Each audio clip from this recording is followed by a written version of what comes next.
ว่าคนเฮานี่เกิดมาต้องมีแม่โยมเอ้ยคันบ่มีแม่แท้สั่งสิได้เกิดมาคุณแม่มีดนฟ้านักเดือนนอกผู้ผาบ่อาจเอาหยังมาคันสั่งสาเทียมใดไผผู้ลืมคุณแก้วมันลาผู้เป็นแม่ตกนรกเพียงแค่ข้าวนาว่าแน่นอนยังมาตบเลยดื่มได้ดื่มเลย ดื่มแล้วนะ เอ้ย สุดยอดกุด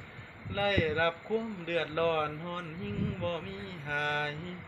ตกอวายอเวจีแม่นบ่มีทางแน่มันนักเก